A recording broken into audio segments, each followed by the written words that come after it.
แซ่บๆพี่น้อง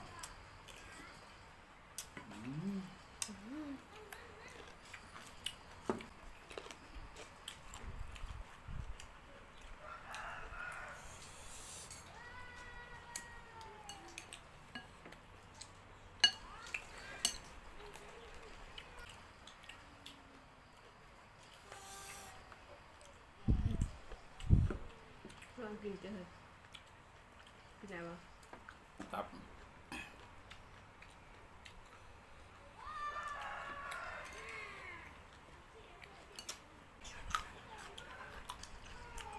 บ้านมึงอะหวานเจี๊ยบเลย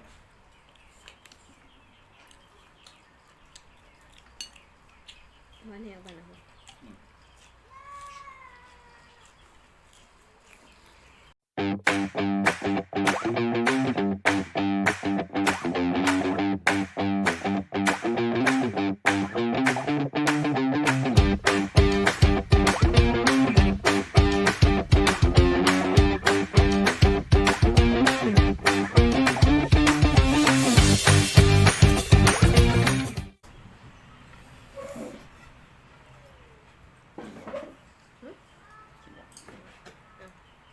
้านเฮียวะ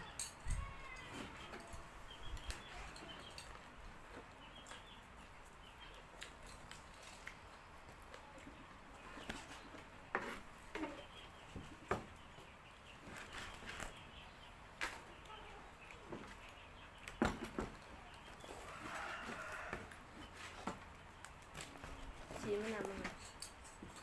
มันต้องตัวไหนล่ะ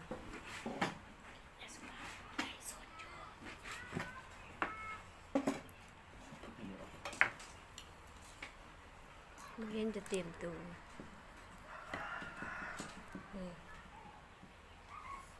จะไปยังนั่งอยู่ได้นั่งรอเนี่ย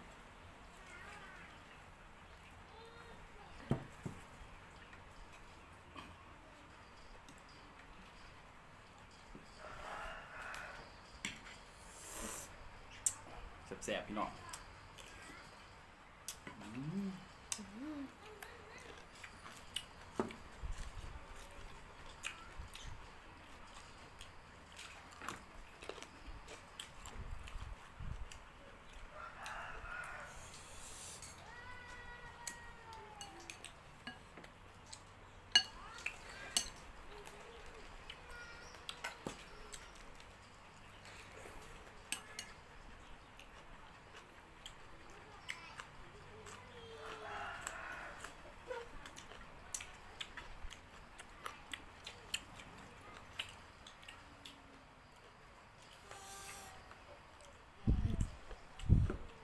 ลองกินเจอ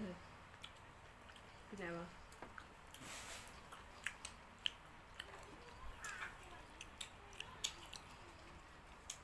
ในมูจ้ะร้อยอีตัวเขียว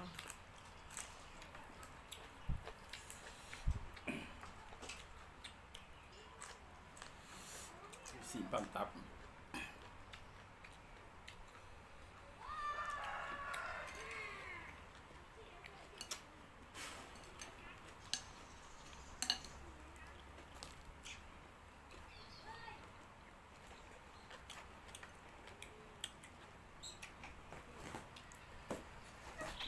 จ้ะนี่คือครับ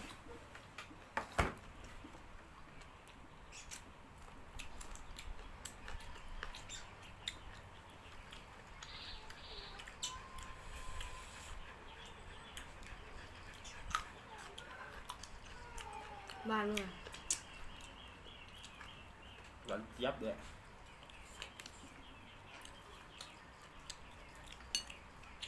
บ้านเฮียบ้านอะไร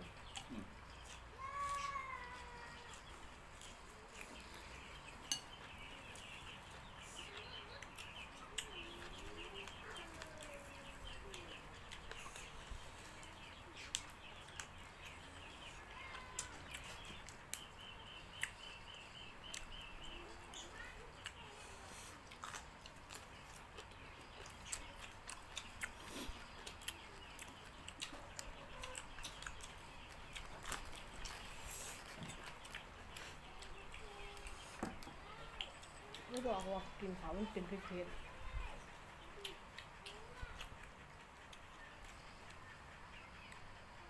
กินของแก่ข้าวน้ำอีก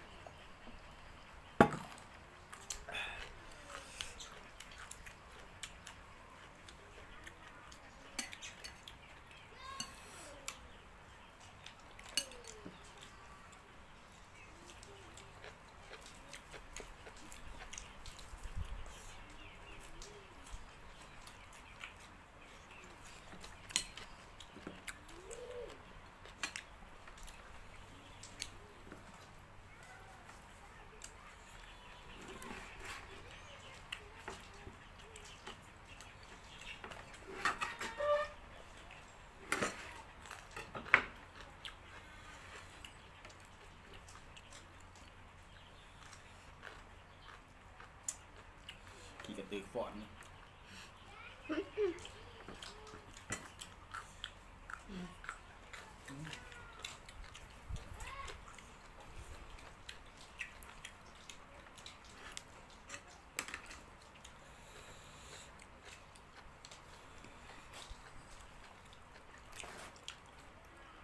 ก้อนน้ำบกเนาะดีใจดิ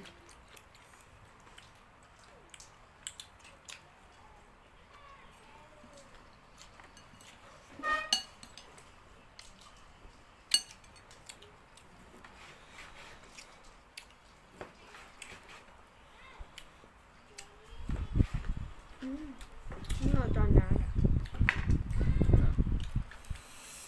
ตอนใหญ่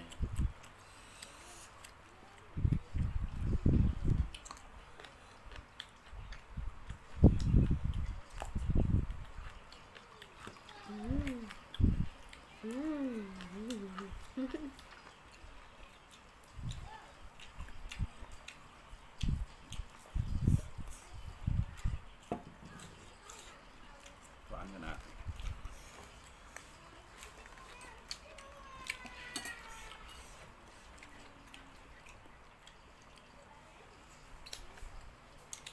มันจ่วยๆว่ะ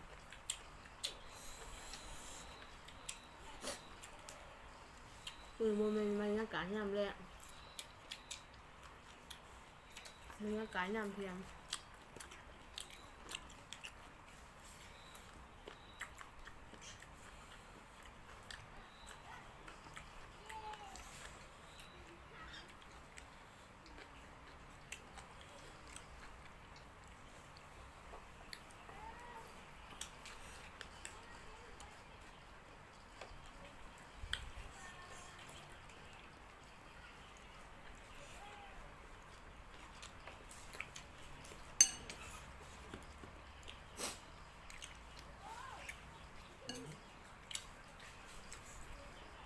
สินเหรอสินเบอร์วะ เรื่องเลย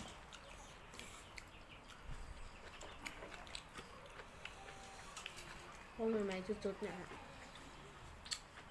มันจะ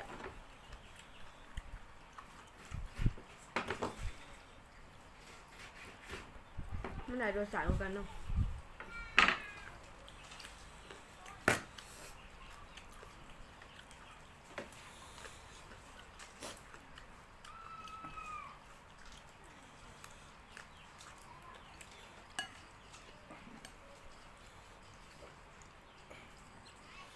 อรรถรสในการกิน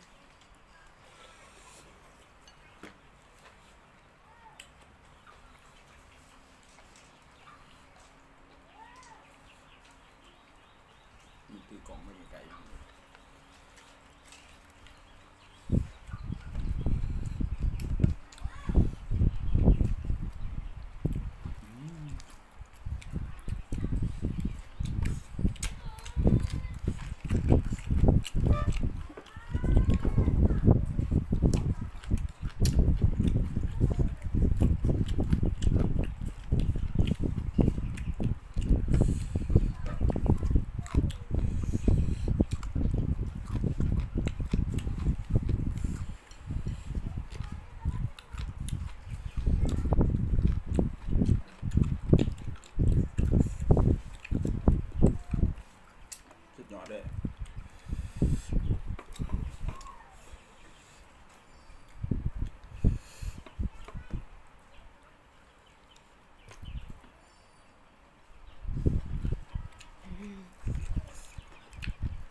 กินมันจะแซ่บ